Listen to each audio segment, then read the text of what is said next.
Morning, everyone.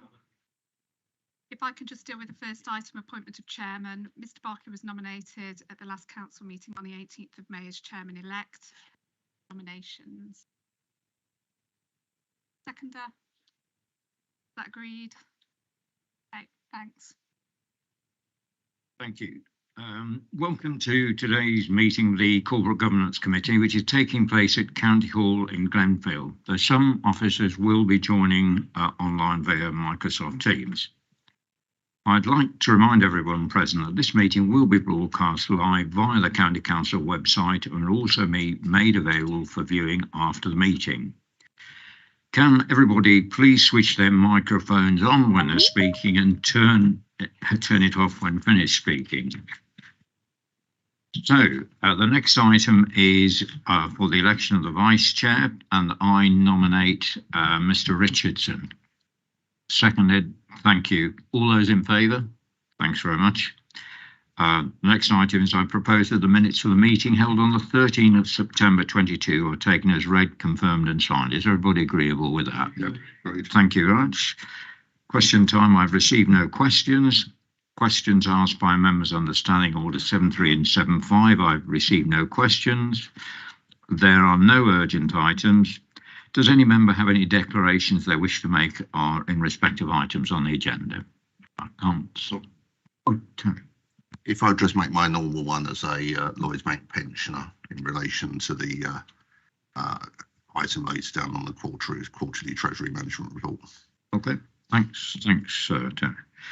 No petitions have received.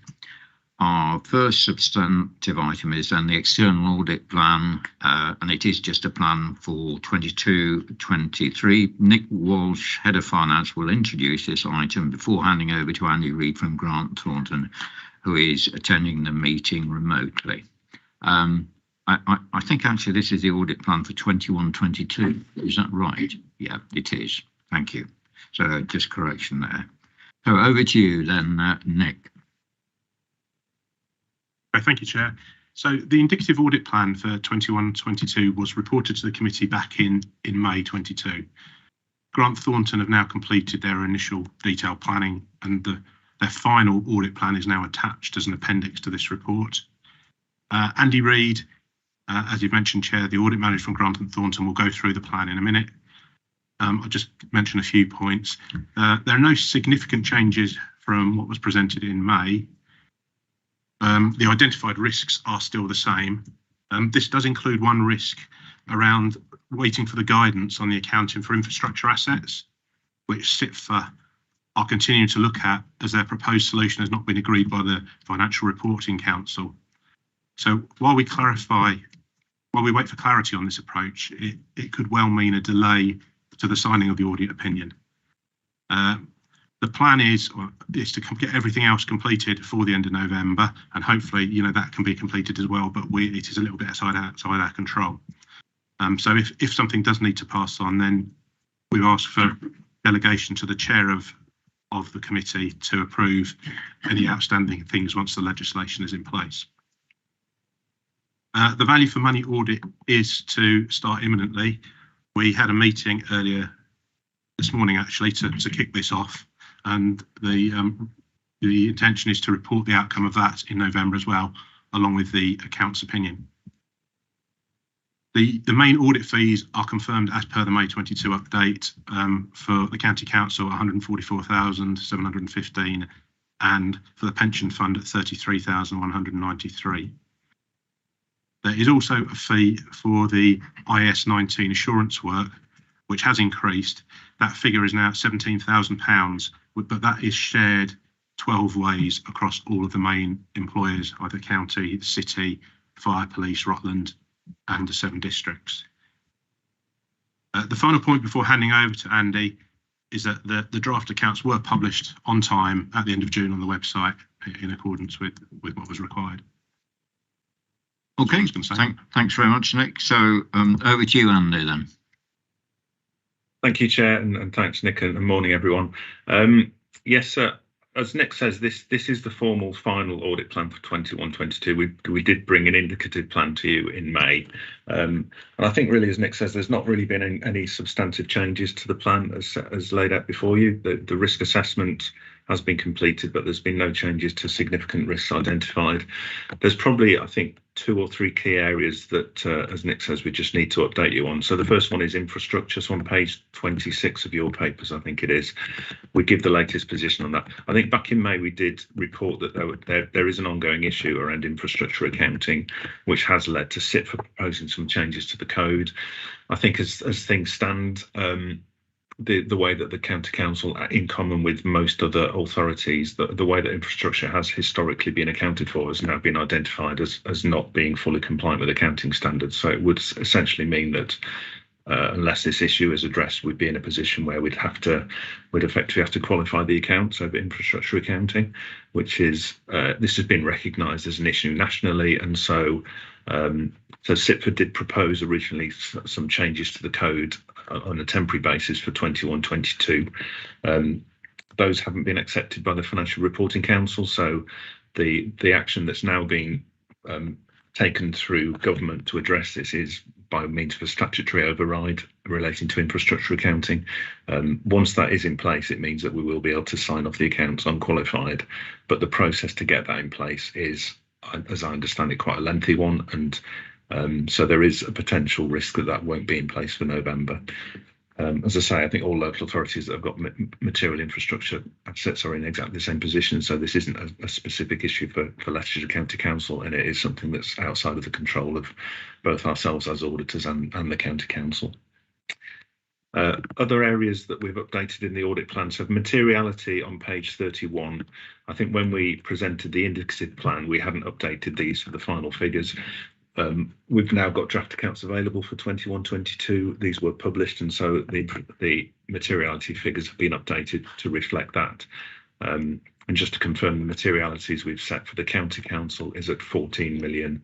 For the pension fund is at 40 million, which is actually quite a significant increase over the figure that we reported at interim, but that reflects the movements in asset valuations over the past 2 or 3 years. There's obviously been some quite significant fluctuations in asset value, so that reflects the latest asset valuation as per the draft accounts.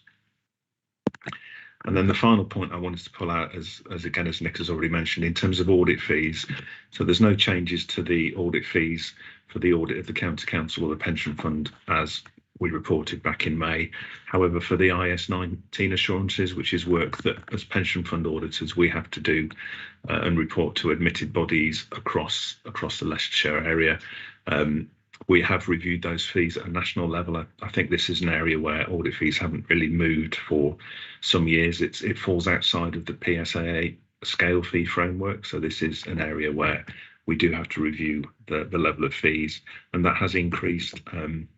It's now been set at 17,000, which relates to issuing of IS19 assurances across 12 admitted bodies, including the County Council. So effectively, that's about £1,500 per admitted body that we need to give these assurances to.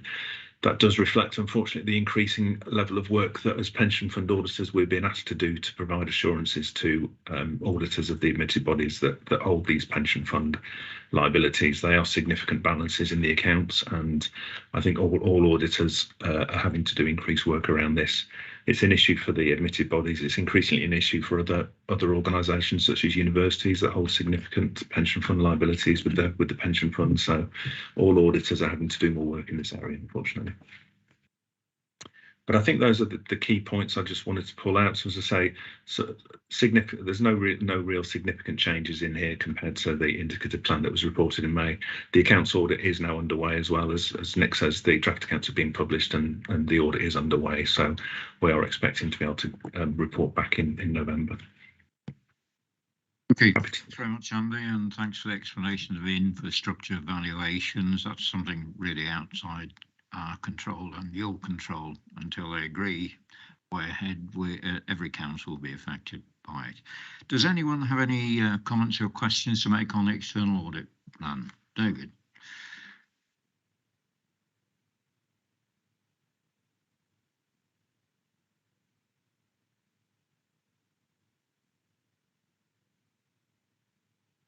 How is the current turmoil that we are aware of affecting the work of this committee and the authority generally? I mean, I'm aware, for example, that pension funds were mentioned a couple of days ago as being under threat, and the bank had to intervene to safeguard the situation. I don't know whether this is relevant at this point, but I think some assurance would be welcome. I think, David, I'll ask the experts in a minute, but my understanding is it's the gilts that they hold. The value of those have absolutely plummeted, so they've been offloading them as fast as they can to try and maintain value. But I'll ask somebody who knows what they're talking about. Declan. Chair's absolutely right. It was related to gilt holdings, and what a lot of the private sector pension funds who've done, who've tried to de-risk the fund, ironically, is they've lent against the value of those gilts. So the problem is the value of the gilts has been dropping. The people that have they've sort of borrowed the money against to buy further investments have been calling in those loans. Hence, you've got less money because the value of the gilts come down, but you need to find cash. So that's what we people talk about covering margin calls and things like that. So it created like an immediate crisis, and that's why the Bank of England had to step in. The local government, that is an unusual behaviour in a local government pension scheme, and that's not something we do in Leicestershire at all. So we don't borrow off the value of our assets. There's no gearing in the fund itself, is another phrase you might hear. So I can give you that assurance that the Bank of England's kind of intervention wasn't anything to do with us, and that my guess is probably not any local government scheme either. Okay, David, thanks for that, Declan. That's reassuring to hear. So, does anybody else have any more comments or questions? No. So, moving to the recommendation on page 14 of the agenda pack, can I take the report as being noted, and all comments now made will be captured in the minutes in the usual way? Is everybody agreeable to that? Yeah, thank you. The next item we have is the risk management update. As part of the item, there will be a presentation on corporate risk B regarding the impact of the ongoing war in Ukraine and Homes for Ukraine scheme by Tom Fennell, Assistant Chief Executive, and Gurjit Shamra-Rai, Community Safety Manager. So welcome both, and once you're settled, please proceed. Morning, Chair, but I'll just wait for Gurjit to bring the presentation up on the screen for you. Yep.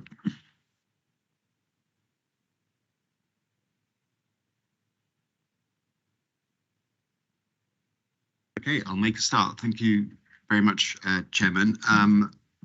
I've been acting as the strategic lead for the Homes for Ukraine scheme for the County Council, and with Gurjit acting as the operational lead. And what I plan to do in this presentation is just briefly summarise the risks relating to the Homes for Ukraine scheme and the measures in place to address those. So if we can move on to the next slide. I think all members will be aware of the background to the scheme resulting from the government's response to the humanitarian crisis, which was caused by Russia's invasion of Ukraine earlier in the year. And the Council has worked with partners to proactively support the implementation of Homes for Ukraine locally.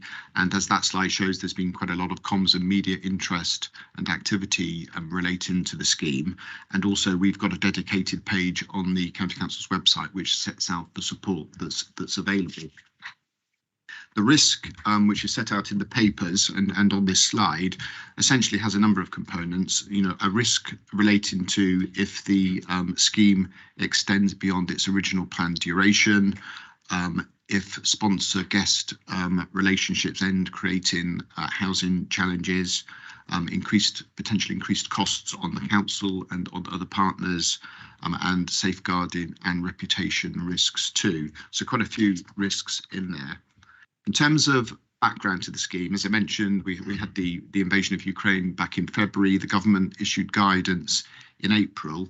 Essentially, it's a sponsorship scheme with British hosts, sponsors, supporting Ukrainian guests, including by supporting them with visa applications.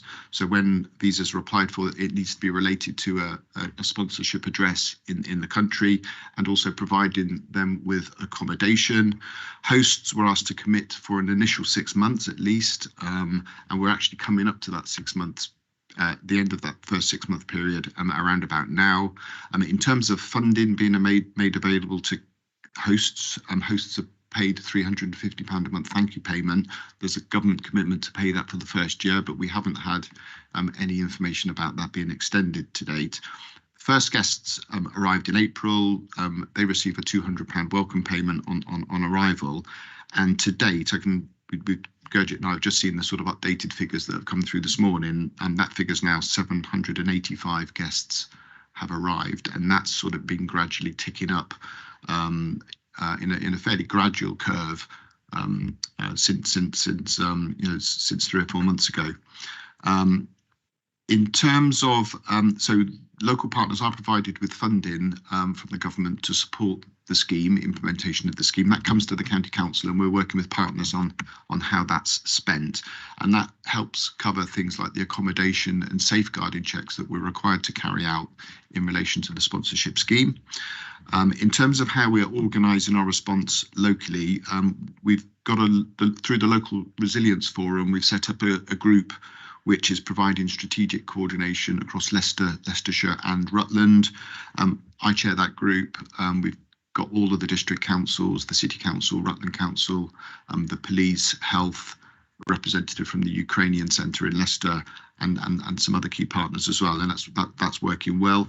There's a tactical group which Gurjit chairs, which covers the county and Rutland and manages the coordination, particularly between the county council and the district council around our respective responsibilities, and that's been working well. There's also an East Midlands group through the Strategic Migration Partnership, which essentially focuses on information sharing, but also provides a route to escalate issues into government.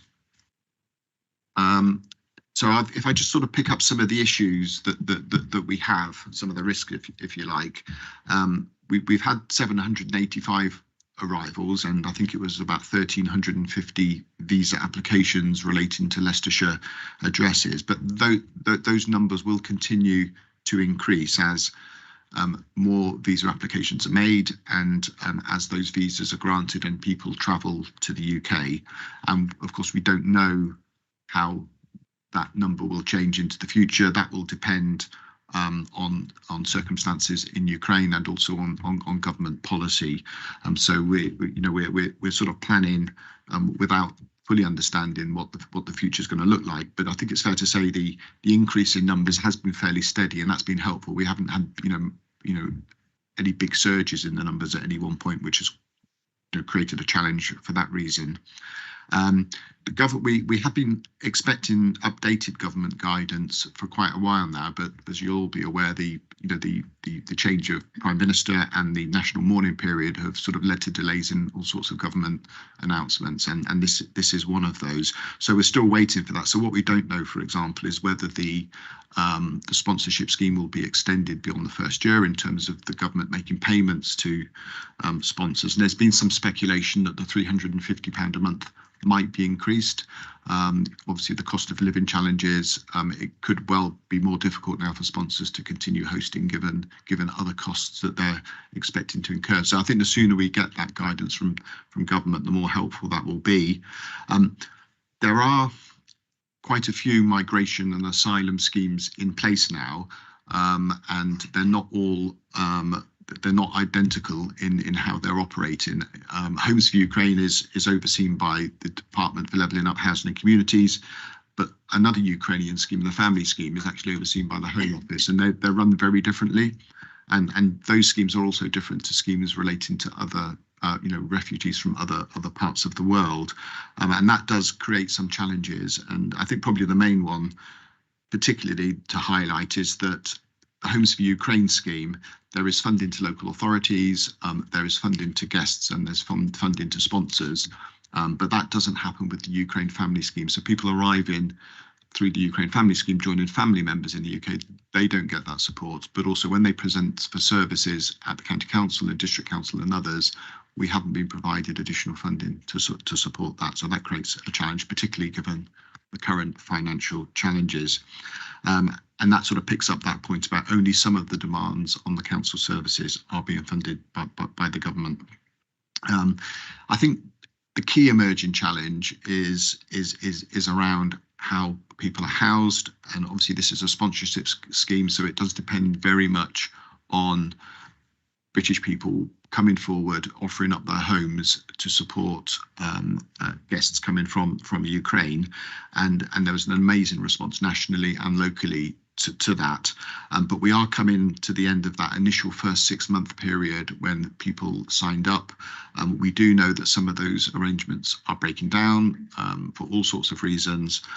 Some people may have just wanted to do it for 6 months anyway, and the plan was always to end it after 6 months. But obviously, sometimes these things don't go perhaps as well as people might anticipate. And obviously there is a different financial context for lots of households now as well. So we are finding that some of those sponsorships arrangements are breaking down. We're working really hard with district councils in particular, who are local housing authorities, obviously, to find new sponsors. And I know Gurjit's been doing a lot of work contacting people who expressed an interest in being sponsors back in April, trying to secure additional sponsors to help people whose current arrangements are breaking down, and also to help people who might be coming from Ukraine in the future. And obviously we want to do that because it helps the Ukrainian guests, but also we want to avoid very expensive homelessness costs that would be incurred by district councils in particular if people needed to be found temporary accommodation or accommodation in the private rented sector. And that is proving challenging, both finding new sponsors, but also finding accommodation, where landlords are prepared to take people who've come from Ukraine, and there are all sorts of challenges around that. And I think it's fair to say, Leicestershire's just like most of the rest of the country, I think, in terms of facing these challenges. They're not challenges peculiar to us. So in terms of the risks, I think these slides probably repeat some of the things I've already said, really, but it really relates to the duration of the scheme. Will the numbers continue to rise? What will the funding regime be? How do we manage the housing and rematching challenge? I think an early decision from government about the level of the thank you payment and how long that will be paid for will help. There are costs and pressures on the council. We've in terms of the funding that's been received from government, we've agreed with partners to hold back quite a bit of that as a contingency to support potential future homelessness costs and social care costs, which could be really expensive. So there's a consensus around doing that. There's the cost of living pressures, which I think everybody's aware of. There could be community tensions if, for example, people felt the Ukrainians were getting favourable treatment over, if you like, people who are already in the UK. But we're not really seeing any of that in Leicestershire at the moment. But that could change, and obviously funding is a key issue. So I think that's all I wanted to say by way of an introduction. Gurjit and I'm happy to answer any questions. Thanks very much, Tom. Obviously a very difficult situation, but I think generally from what you're saying, there has been a lot of support for Homes for Ukraine, and inevitably that there are going to be challenges. And as you say, the people coming over to stay with families don't get the same funding. Has anybody got any questions they'd like to raise? I think that was fairly comprehensive, that presentation, covered most aspects. Terry.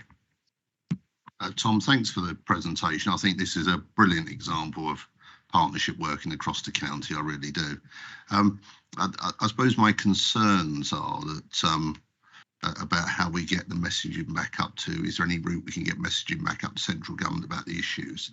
Now we're seeing that we're now likely to be mandated for Syrian refugees because of the stuff that's now coming out of the Secretary of State, which will put further pressures on. And my big concern, particularly in an area like mine where we have no council owned housing, we only have housing associations, is that the reduction in the private rented sector has been dramatic. I mean, even in my division, it's come down from 17% to 10% of available housing. And with future changes coming up, I think it's only 18 months away, isn't it, until the EPC regulations change, where you can only rent out a house if it's a C or above as opposed to an E or above. I think will massively further diminish the stock. So are we able through any forum to make the government aware of almost a perfect storm of changes to regulations, which I think we'd all welcome going forward, but at this time, you know, I'm sure somebody would rather live in a D or an E rated house and have a house rather than, you know, live in a hostel and, you know, because there isn't a C one available. So are we able through any forum you're on to make central government aware, particularly with other authorities, for perhaps some tweaks to the arrangements that might assist? Yes, there have been representations made around a range of challenges relating to the scheme, and directly to our government contact. We have somebody from DLUC attending the LRF meetings that we hold locally, so we do feed issues through there. There have been representations made through local MPs. We've had quite a lot of contact from local MPs acting on behalf of their constituents who are sponsors and wanting, where they've had delays in receiving their payments, for example, and that's provided us with the opportunity to make MPs aware of some of these challenges. And there are national calls which local authorities are invited to, often attended by ministers, and those provide an opportunity to raise some of these issues as well. So I think quite a lot of the challenges have been fed back up to government, not just from this area, but from all over the country. So I think they're probably pretty well aware of them, but they've got quite a big post bag at the moment, I suspect. Thanks very much. I think Mr. Richardson makes very good points, and it's good to hear the government is aware of the challenges, because they are significant and they're only going to get worse and more challenging. Has anybody else? Neil. Thank you, Chairman, and thank you very much for the presentation. I thought that was really interesting, and interesting in how the Ukrainians are ticking up at a steady rate. And today's announcement in Moscow about the certification of the annexation of 4 regions in Ukraine will obviously increase the pressure on the Ukrainians with regard to the uncertainty of the war in there. But I did wonder, in light of the previous 3 or 4 weeks with the Ukrainian success in their counter-offensive, whether or not there had been any confidence in those that had left the Ukraine in returning. So although I appreciate that the net effect is around 785, do you have any evidence that there is any confidence from the Ukrainians that came over that they might now start to want to return to their home country? I think there's been some anecdotal evidence of that. I don't think we've got any hard statistics. I'll perhaps turn to Gurjit just to ask in terms of her particular experience of it. I mean, I think we do know of some people who have returned to the Ukraine, and obviously parts of the Ukraine are some distance from the conflict zone, and perhaps when people left, they were worried that Russia was going to advance across most of the country, and of course that hasn't turned out. But I'll perhaps ask Gurjit if she can add anything on that. Thanks, Tom. Yeah, you're right. We do have some anecdotal evidence that people have returned. Some people kind of return and then come back. There are some young people who are still accessing, for example, education online in Ukraine. We have got those figures because we do update the Foundry portal, which is a government portal, with that information as people return. So we do have that information. It's not a massive amount of people, but people are returning. Some temporarily and come back, but some permanently too. Okay, David. I've got some personal experience of this because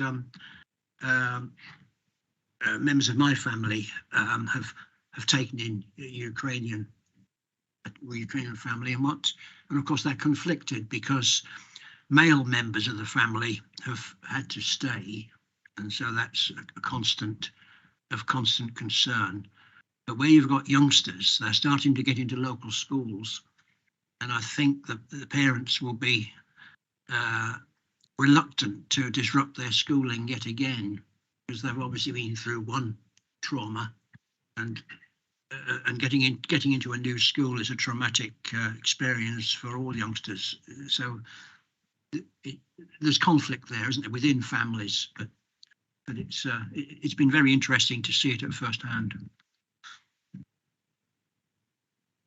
Thank you for that, David. Yeah, it's clearly a very, very difficult situation in Ukraine, and we can only hope that war it eventually ends. But in the interim, there is going to be problems, and I think they've all been outlined. If there are no other questions, with regard to recommendation C, can I take this update and the presentation provided as being duly noted? Everybody agreed with that? Thank you very much. So the next item we have is the annual report on the operations. Oh, right, we have got the main body of the risk register. That's something we don't want to skim over. All right, Neil, over to you. Thought I got away with it there, Chair. No. Yes, this is the main body of the report. So it's a routine report in the updated corporate risks. And there is, again, some more brief information on counter fraud work that the internal audit team has been involved in. So before we go into the appendix, which contains all the up-to-date positions on the corporate risks, that's usually the section which attracts most debate. On page 40, paragraph 5, I've summarised the changes since the May committee. So 3 new risks have been added.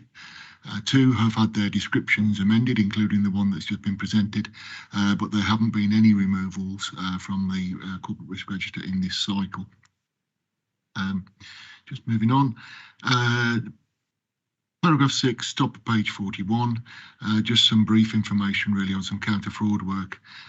So my internal audit team has been looking at updating our approach to facilitating or preventing the facilitation of tax evasion, and also looking at our fraud e-learning modules, and so they've undertook some good work there. So I'll take any questions on the counter fraud work and now the detailed appendix. Thank you, Neil. I mean, you've all had the report, you've all seen the risk registers, and there are some things that are within our control and some things that aren't, and sort of the high level of risk on some of them is at the top of the scale, 25. Mr. Bolter. Thank you. Yes.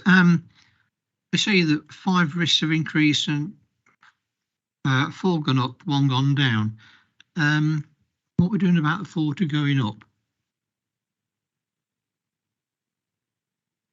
Of the ones that have gone up, the update does provide, what the county council officers are trying to do to mitigate those risks.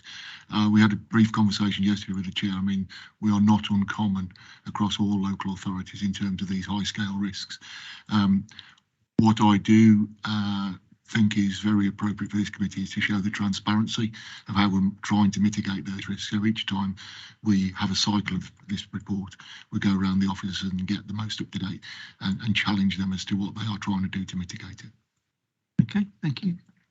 And is the whole report you're looking at now, Chairman, or just part of it? Yeah, it's the whole report, including the appendix and the detail. Okay, can I carry on then? On page 54, we noticed 77 social workers have left. That seems an awful lot. Are we still capable of fulfilling our statutory responsibilities for that number leaving? Well, I'll ask Neil to answer that, but I think one of the risks is actually retaining staff across the council at the moment. But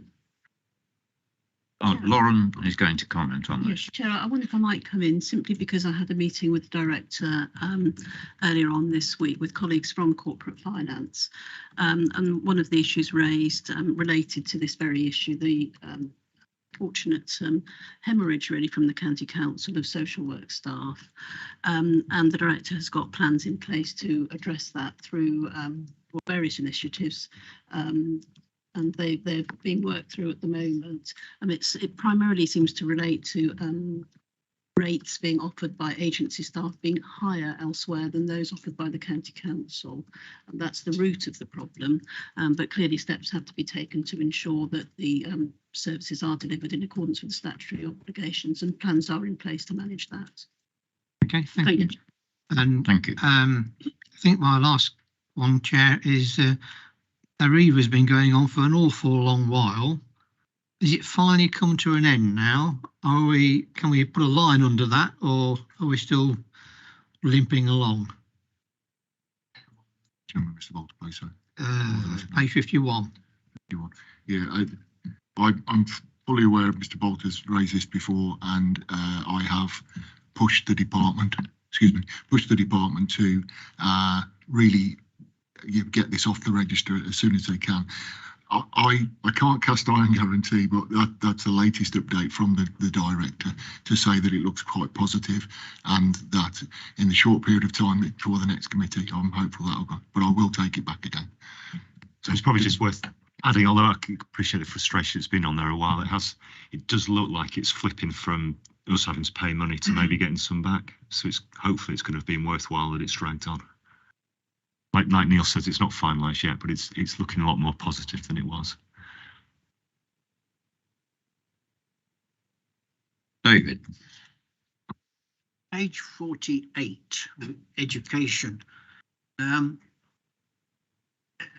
Does this references to SEND in here really reflect the seriousness of the current situation? There has been I'm not going to describe it as exponential growth in the SEND quarter, but it seems to be growing at a rather an alarming rate. And I understand from people within the education sector that Leicestershire seems to be one of the higher growth areas than elsewhere. Does this register sufficiently recognise the challenge that we face? In response to that, I mean, the risk score for that risk is at its highest that it can be in terms of our risk scoring. We did report a couple of cycles ago. Declan will give me the name, I'm sure, of the scheme that we are in to try and Securing best value. Securing best value. So we're part of a governmental scheme to try and drive through changes and mitigate the numbers going up. So I'm just hopeful that will try and help us.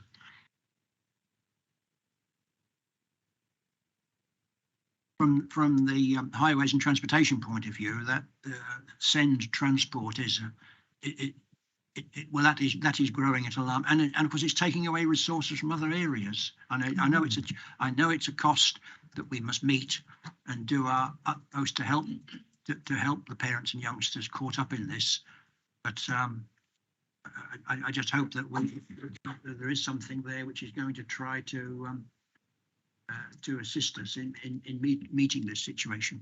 Yeah, I mean, thank you, David. I think it's recognised a very high risk, 25. It can't not get any higher, but they are making efforts with the transport. They're providing money for youngsters to arrange their own transport if they can't provide it. But by the sound of things, it's very much at the top of the agenda to try and get it sorted out. It's a good point to raise. Declan, did you want to say anything? No, it's just good. To be honest, similar lines to yourself, Chair. It's kind of what Mr. Bill says is right. You know, the growth has been sort of like far more than would be desirable. It is having a knock-on impact across a range of services, both within education and transport as well. But it is, as the Chair's just said, it is taken sort of very seriously. We've appointed a strategic partner to try and, I don't know, turn the corner, because the things we've tried over the last few years, whilst they've helped, it hasn't really made a kind of a big difference to the overall demand levels. We seem to just have, I suppose, coped with the demand as opposed to actually being able to turn the corner and kind of get it down to a more manageable level. So there's a strategic partner to help us now to try and get that more inclusivity and maybe keep kind of the children in the right location. But it is a difficult one. It is a difficult one nationally as well. Okay, so if there are no other questions, I don't see that. Mr. Bolton. I missed this one. I'm on with a computer problem this morning. Page 48.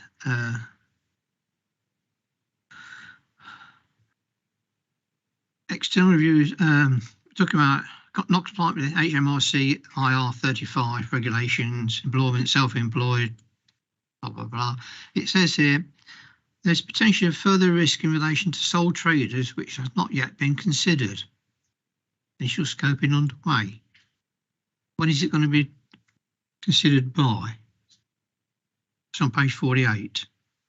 The mini budget did announce the sort of the onus on this has flipped back away from organisations to individuals. Now, although it's not enacted to March, we'll probably have to have a bit of a think about this. Whether is it worth the sort of the effort sort of hunting down the kind of the individuals, because the reason it won't have been picked up yet, if you think about this, is the sort of the one person band, as it were, sort of doing bits of decorating and things like that. So whether is it worth it to sort of chase these down so that we're fully compliant, or do we just take the risk for the last few months? So we'll have to think that through, but this will probably drop off the risk register, kids. So this isn't on us anymore. So. I wonder why it was still there, to be honest. But it's just the timing of meetings, to be honest.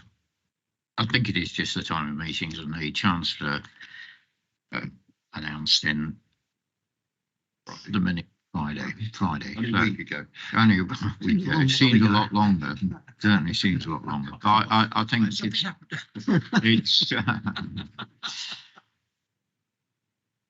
it is a risk which will probably come off depending on what happens in the long term. But yeah, thanks for noting that.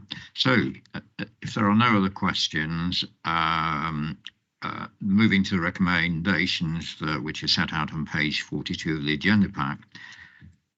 Regarding recommendation A, the committee is asked to approve the current status of the strategic risks facing the council. I'm happy to move this recommendation. Can I have a second? Second. Thank you, David. All those in favour? That's agreed. Regarding recommendation B, a presentation on social care reform has been proposed. Can I take that as agreed? Is it, yeah, for the next meeting. With regard to recommendation C, can I take this update and the presentation provided as being duly noted? Yeah, everybody happy to know that. Thank you. So it's a good job I didn't miss out that. I know it would have made Neil's life a lot easier, but so the next item on the agenda is the annual report on the operations of Member Code of Conduct. We have with us today Lauren Haslam, Director of Law and Governance and the Council Monitoring Office, who will present this item. So over to you, Lauren. Yes, thank you, Chair. This is an annual update for members of this committee on the operation of the Members' Code of Conduct. It's an area that's under the jurisdiction of this committee in broad general terms. I've set out for members' information at paragraph 5 details of the complaints received in the last year, 21 to the 22, and for comparison purposes, details of the complaints in the previous year. Hopefully members can see they're broadly comparable, slightly up this year, 8 complaints, but there are some overlaps there because some of them are just one complaint but relating to 2 members, for example. I've identified no particular trends nor any particular focus on any one member in relation to the complaints that have been received. There's been one referral to the member conduct panel and an independent investigation undertaken. There was no finding of breach in relation to that investigation, and therefore no action taken.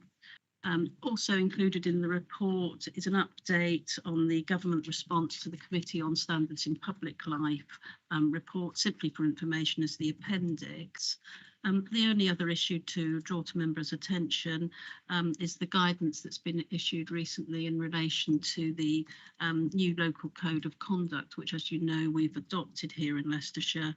That guidance has reference to having some engagement between the monitoring officer and members in relation to the type and scope of complaints received, in addition really to the engagement that I have ordinarily with the independent person.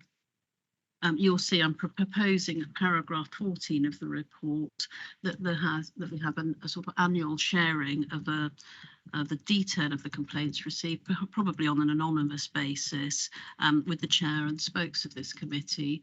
My purpose in putting that forward really is simply to act as a checkpoint that my assessment of the thresholds that have led to the complaint outcomes identified in the table in this report match the expectations that members of this committee have.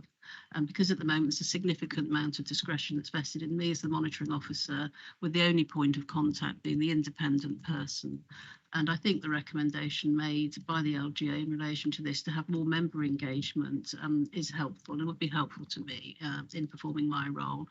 So that is a proposal for the committee to consider as part of the recommendations of this report, which are set out at paragraph 15, Chair. Thank you. Thank you, Lauren. It's a fairly straightforward report, common sense. We've got to comply with what is in place, whether you agree or disagree. But I think the oversight that's suggested is probably a good thing, just to give us some idea, without going into the nitty-gritty, what sort of level and severity of complaints there are being received. Has anybody got any questions or queries on it? Yeah. If there's I don't think it's the idea is to set up a panel. It's just, I think, to actually give us general guidance on these type and severity of a complaint. You know, I don't know because I haven't seen it, but I think there will be great variation. Some will be completely spurious and others will be slightly more serious, but it's to give us that sort of outline without going into comment, as I understand it. Am I correct? Yes, I wasn't proposing to include the independent persons, partly for practical reasons, actually, because if you take the 8 complaints there, we've got a panel of 6 independent persons. I've tried to use each of them to spread that around. So I think it would become quite cumbersome if I had to invite those 6 people all to participate. But I can feed into the process the information on every complaint. I consult them and I record their views and I can share that with members.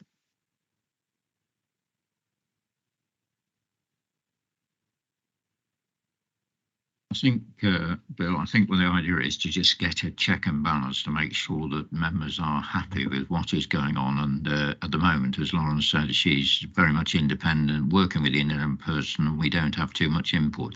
I don't think there's anything onerous about it. It's just to gauge whether, you know, the calibration of where we're going is the right sort of level. Chair, I've got a meeting with the independent persons scheduled later on. It was due to take place a week or so ago, but was rearranged because of the period of mourning. Yep. I'm happy to raise that with them as to whether they'd like to nominate one of their cohort to attend as well. Thank you. Okay. Right. Bill, is that happy with that? Okay. I think it is genuinely an attempt to try and get member involvement and just gauge the level of whether we're happy with what's going on. I'm hoping we will be. So, so moving. If there are no other questions, moving. Sorry, David. Observation that the low level of activity in terms of complaints about us is testament really to the good behaviour of the county council as a whole. And I think we set a standard here which could well be, well, I think we set standards in local government which would well be that our elders and betters, if you like, in down south could well take lessons from. I think we can be proud of the conduct of everybody here. I think you are right, David, and let's a long way continue that way. Has anybody got any other queries or questions? No. So moving to the recommendations, which are set out on page 70 of the agenda pack, can I take the report as being noted? And regarding the proposal to brief the chair and spokespersons of the committee in more detail on complaints and decisions taken each year to provide added assurance. I'm happy to move this. Could I have a seconder? Yeah, thank you, David. And all those in favour? Yeah, that's agreed then. So the next item on the agenda is the proposed amendments to the finance procedure rules. Nick Walsh, Head of Finance, is here to present this item. So over to you, Nick.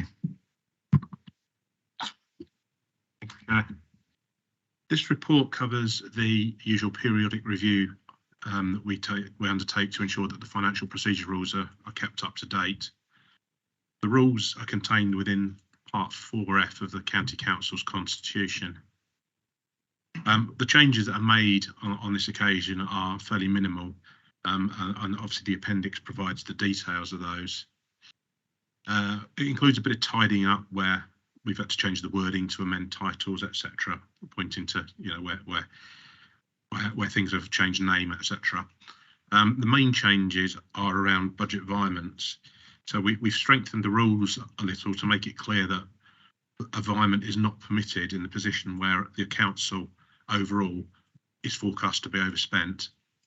And also there's an insertion of a paragraph to clarify that the environment is acceptable where the budget continues to be used for the same purpose, but is being moved in response to budget holder responsibility changes, i.e. the sort of service area changes within or across departments, but overall no change in the purpose of the budget. So the committee is asked to approve the proposed changes, which will then actually go to County Council meeting in December for approval. And then obviously they will then feed into the County Council's updated constitution. Thank you for that, Nick. Has anybody got any questions on them? Terry? I'll just raise the one I raised in Chairman's briefing just a minute, Mr. Chairman. That I've got no problem with instruction for revenue environment. It's really on terms of the technical aspects of how it operates. So, and probably Lauren can help on this one. Generally speaking, when items go through council, either financial or otherwise, quite often the reports actually give delegated authority to an individual officer in conjunction with a member, traditionally a cabinet member. And therefore, if the money moves to a different cabinet member who was not noted in the original report, we are therefore not following legally a decision of the council unless this overrides a decision of the council, because you can substitute the name of the new portfolio holder for the old one, if that makes sense to you. So is this a line in the sand where it's only for future reports? And also from a scrutiny point of view, if it moves portfolio holder, it might then move to a different scrutiny committee, which is fully understandable. But then how would that scrutiny committee be updated with the fact that they're now responsible for this when some detailed work from a previous scrutiny committee might have happened on it? So it's not that I'm not against it sounds daft. I'm not against this. I'm just worried about how it might operate in practice to make sure we don't conflict with the council's rules and reports which have been duly put through either cabinet or council. So I think I'm happy to have another look at this and just double check it, but it's my understanding that it wouldn't be relevant if you're looking at transfers interdepartmentally.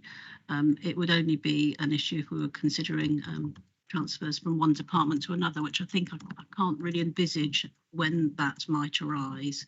But we're very happy to have a look at it just to double check the governance around the proposal before it goes to council for ratification. Thank you.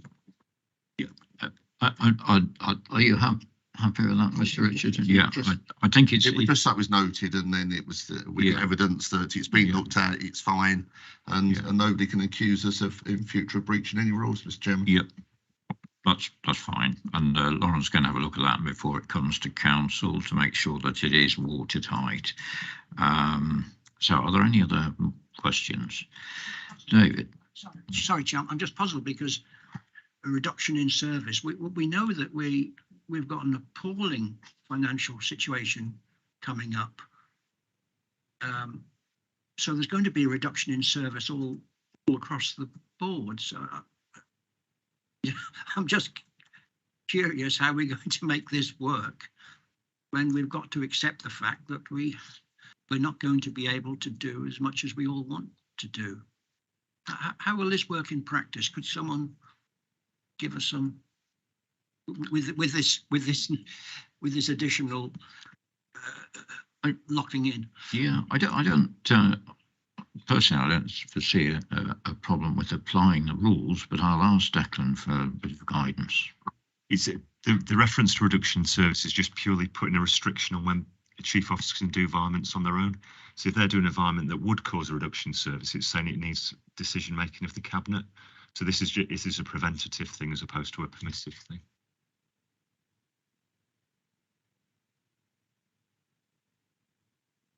Okay, so no other questions. Moving to the recommendations which are set out on page 75 of the agenda pack. The committee is asked to agree the changes of the finance procedure rules as set out in the appendix, which will then be submitted to the full council in December for formal approval. And taking into account Terry's comments, I'm happy to move this recommendation. Can I have a seconder? Thank you, David. Everybody agrees that? That's unanimous. Thanks very much. So the next item on there is the quarterly Treasury Management Report on 79 to 90. This is a historic report, and in honesty, the events of the last week have changed things quite dramatically. So it is historic, it's factual. I'm going to ask Nick to present this item, but just bear in mind that it's a lot of it has been is now history.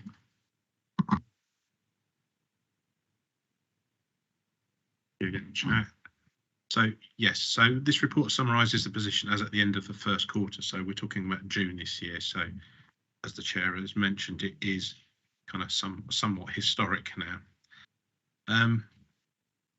The section starting at paragraph 6 summarises the key points from Link's economic forecast for the period up to the end of June.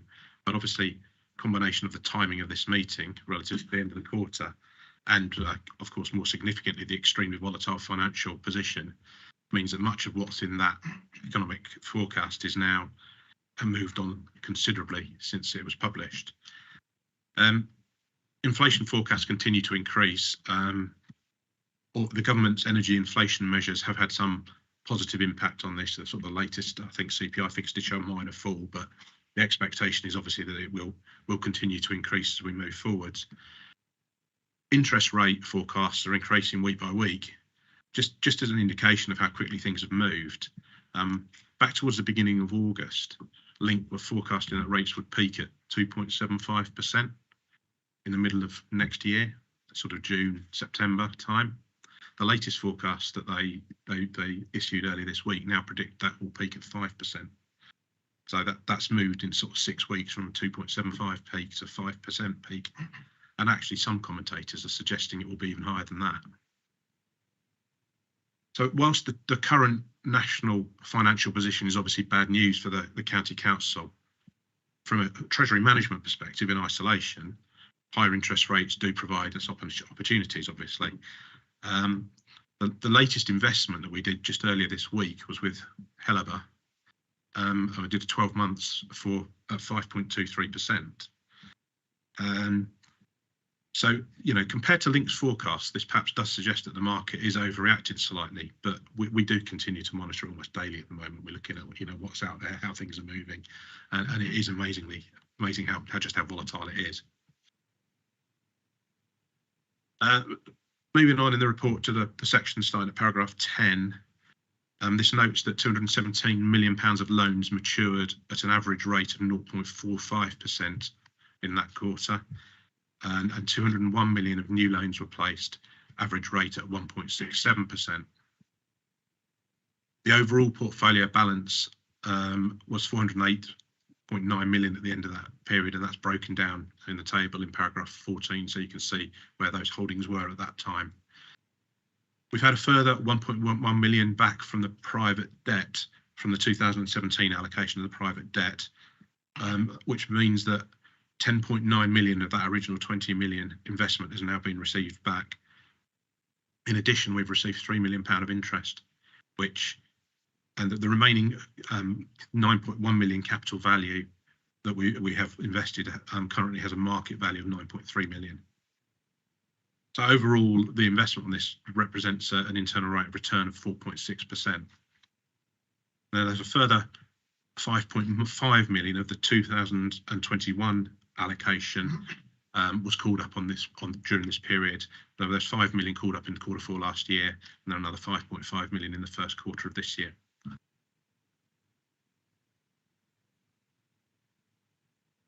So moving on to paragraph 15, this points to the continued volatility around Link's acceptable lending level for range for Goldman Sachs.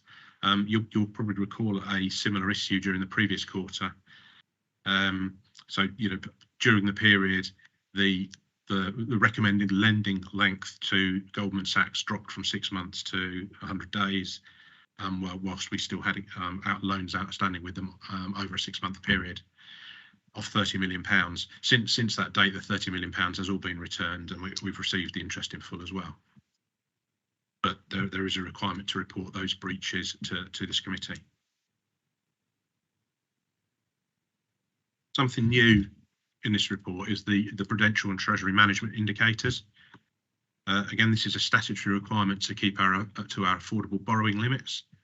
The council has operated within the limits that are laid out in the Treasury management strategy, with one exception, and this relates to the fact that 163.7 million capital spend is estimated this year now. The original indicator was at 139 million. However, this is simply down to the scheme expenditure carried over from the last financial year, so slippage into the new financial year, and it isn't expected to cause any issues given that the slippage is fully funded from resources that were also carried forward to fund it. And then finally, paragraph 17, is the good bit of news that we've got from this, is that we're now forecasting that we will get 6.4 million of interest over the course of this year, and the budget which we set obviously quite some time ago, it seems, especially in sort of financial markets terms, was only 1.4 million. So we're looking to achieve roughly 5 million over and above the budget, solely down to the significant increases in interest rates. And obviously that money will help to partially offset the sort of impact of the higher inflation that we're facing.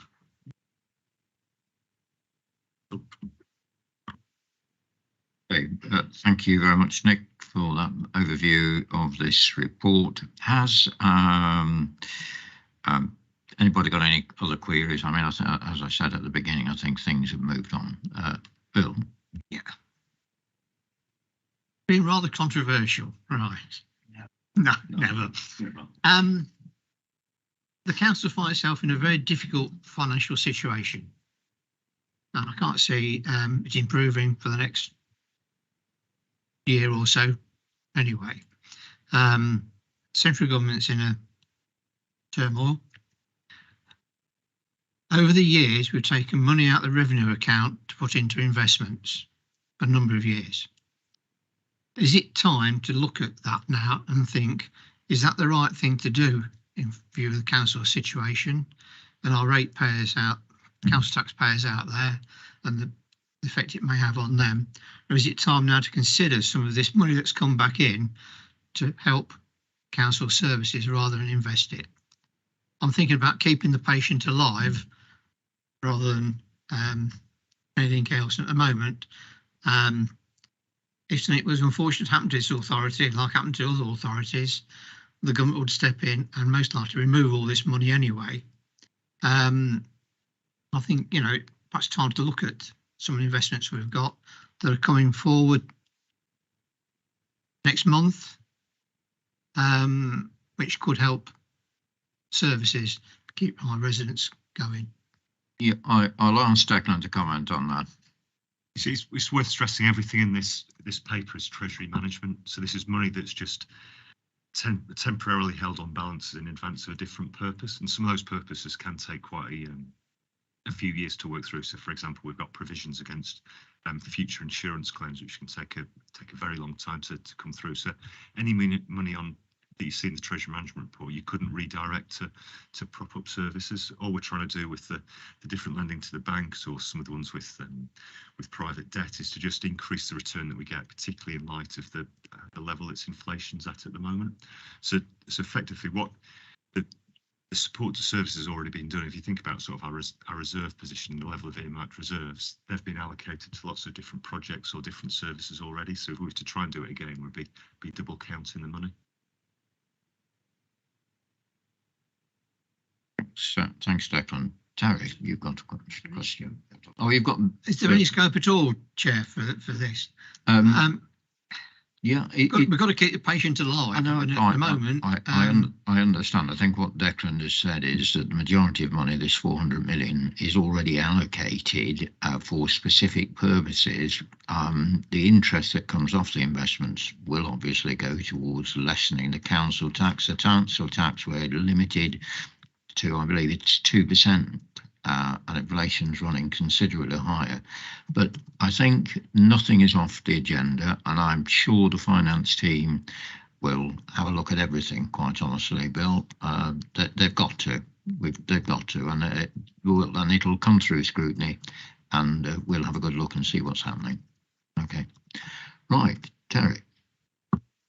Really, mine's just a thought for you, Mr. Chairman.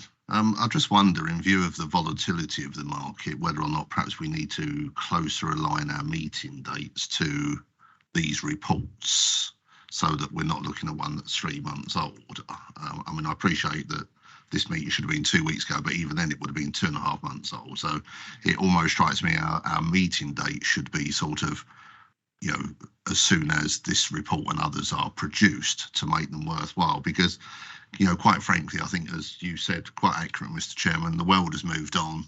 This is a moment in time which to even have a discussion on is pointless because the world isn't there anymore.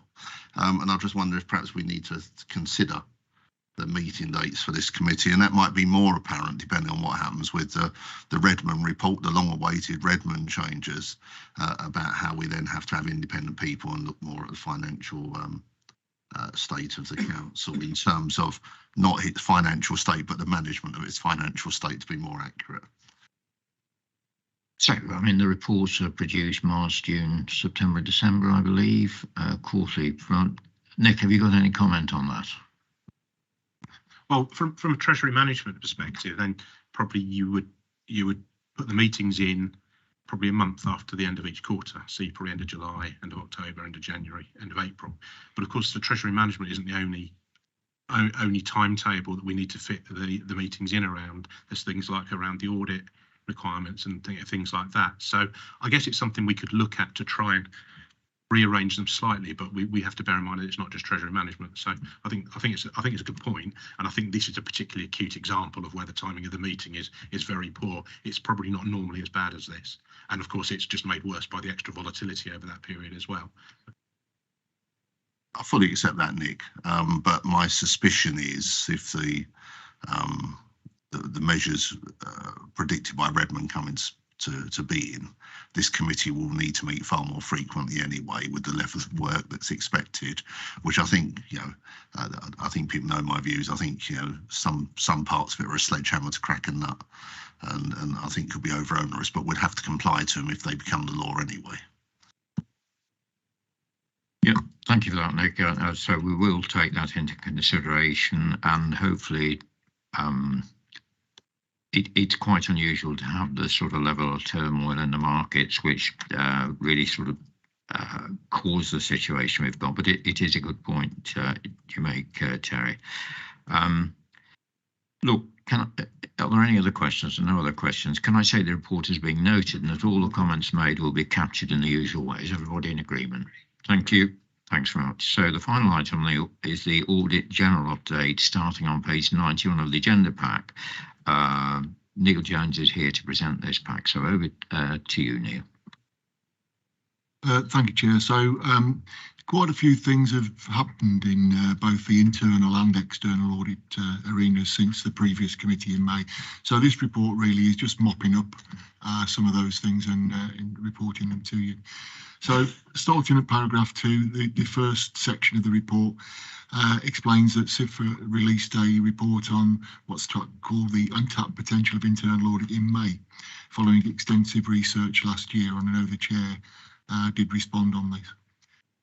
So the report overall was positive, but it gave suggestions where there could be improvements to internal audit arrangements and for those to be discussed. Excuse me.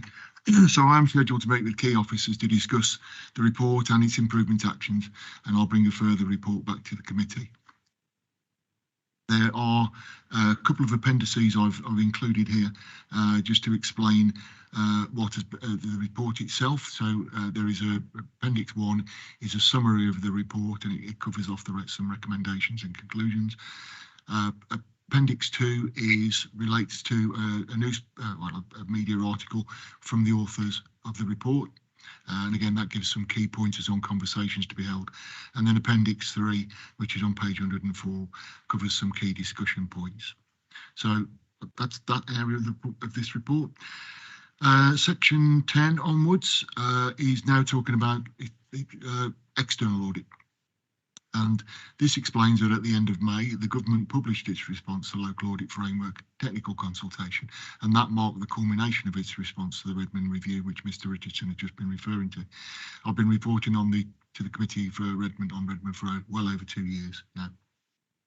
So one of the key action is in point 11, paragraph 11. One key action is in terms of system leadership for local audit or external audit.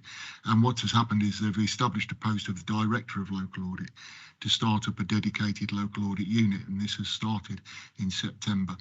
It's currently based at the Financial Reporting Council until that is replaced by the Audit Reporting and Governance Authority.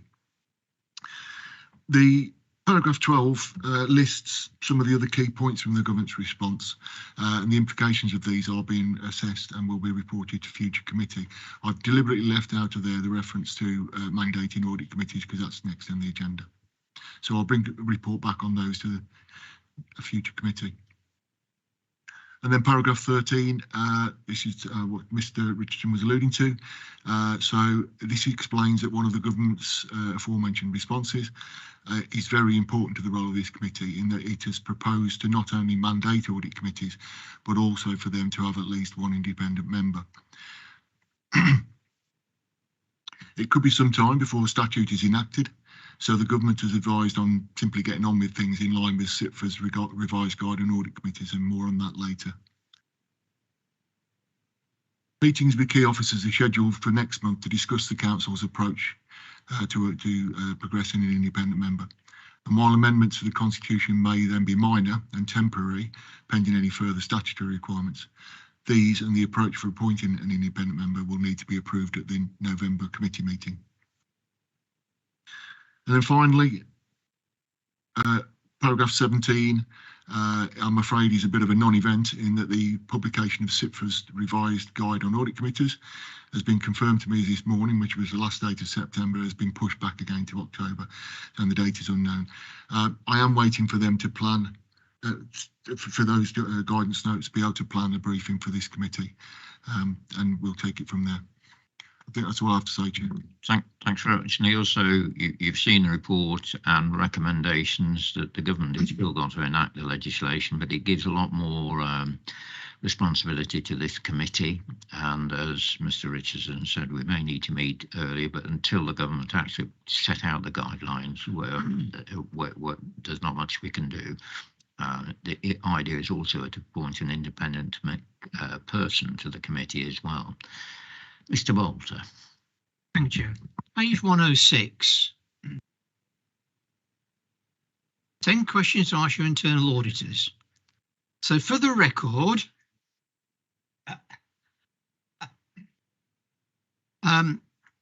basically, have you got all the support you need from the audit committee? Yes. But I will revise that answer when we get the updated guidance, in case I need to ask for more. Right. Good engagement across all organisations if plans and conducts audits?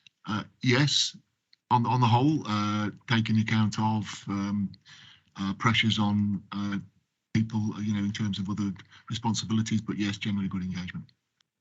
Do managers within the organisation seek advice or assistance on internal audit? Yes. Ah, this is the crunch. As the head of internal audit indicated that resources capacity needs to increase, what steps have been taken to address this? Have we got enough resources at the present time? We have, Mr. Bolton. In fact, we have somebody starting new on Monday, and I'm pleased to say in conversation with Declan, we recognise that, especially with all the dangers of finances in local government and the issues in local government, that it was not right to have an under-resourced internal audit function. So I feel we are better resourced than we have been for a number of years.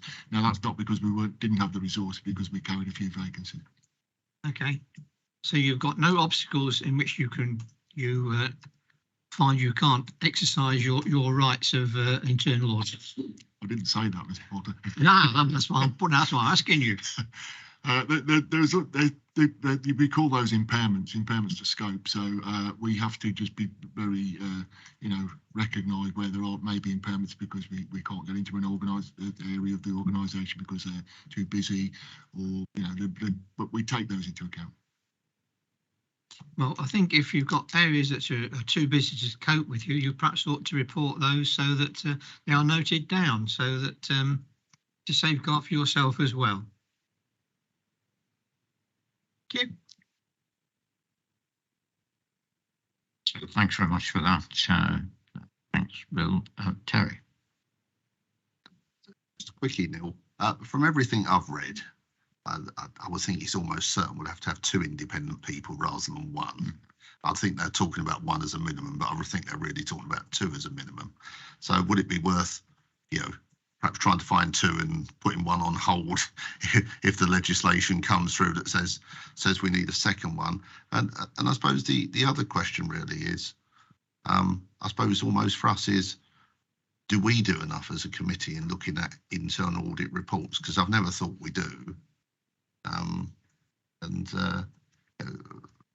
Most other councils, and when I've been on training, actually do spend a significant time looking at individual audit reports, which we've never done in all my time here. And is it something we should start doing? So I think we are negating our responsibilities as members to actually look through those, to provide that support for our officers and ultimately take responsibility, which is what we should be doing as members, because we set the strategy.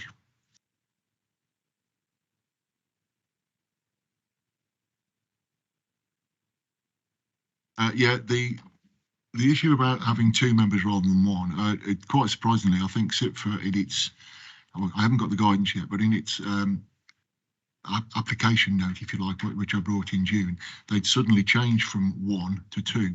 So it's SIPFA who made the decision. Now, I know that my colleagues around the country, if they've had 2, they've struggled to keep 2, sort of thing. So and struggling to appoint 2. So it's the ground we need to just see what happens really. And then in relation to, I forgot what the other question was about. Looking at internal audit reports. Oh, internal. Sorry, Mr. Richardson. Of course, yeah. The reason it went from my mind was I was thinking back to you raising this question before, and we did put in some sort of process to be able to enable this to happen. So it's just a case of me picking up on that. In fact, I also provide audit for the City Council, and strangely enough, the same question was asked the other night for a report. So it has brought it to my focus again. I don't think I was talking about just making it available for individuals. I think it's for this committee to have discussions on ones that they find interesting or that may have an impact on, general compliance going forward. So this is not to catch anyone out. This isn't a witch hunt or anything. This is for members who have responsibility for the financial well-being of the council to actually take their responsibility seriously.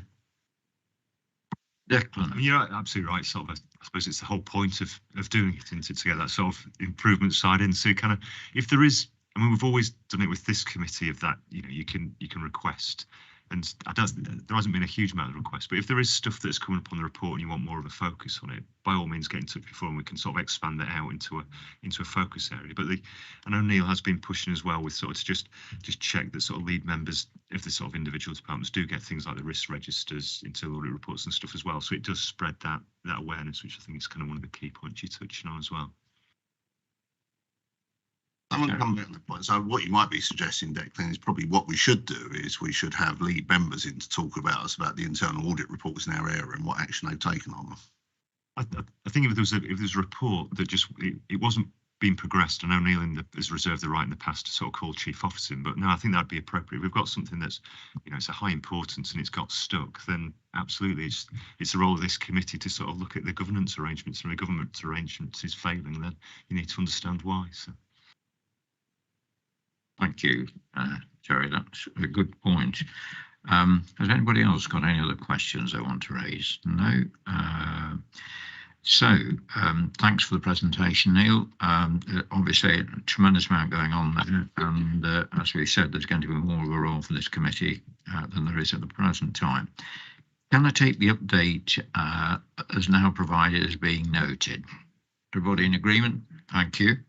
So the next item is date of future meetings, bearing in mind what Terry said and the comments made. The date of the next meeting of the Corporate Governance Committee is scheduled to take place on Monday, the 21st of November 2022 at 10 o'clock. The future meetings of the committee in 23 are on the front page of the agenda to be held on those dates as set out. I'm happy to move the proposed dates to be agreed. Can I have a seconder? Thank you. All those in favour? Thanks very much. That's unanimous. And so there are no other agenda items. So thank you for attending today's meeting. I now declare the meeting closed. Thanks.